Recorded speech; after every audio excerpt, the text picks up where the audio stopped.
Mēs tagad esam pie upes, kas ir jau lielā Jugla. Tu esi atbraucis ciemos te. Arī ļoti interesanti upe un mēģinās iet kaut ko šodien noķert, jo mums Māris Olt ir daudz ko izdarījis. Pirms tam ir salaidis pagājušā gadā ir strauta foreles, kas unikāls projekts bija.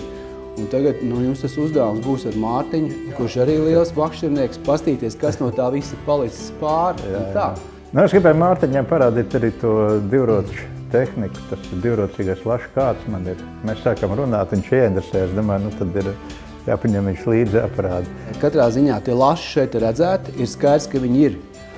Šis ir bijis viņu ceļš. Pirms daudziem gadiem. Pēdējā laikā arī viņi ir redzēti. Viņi ir redzēti, viņi ir manīti.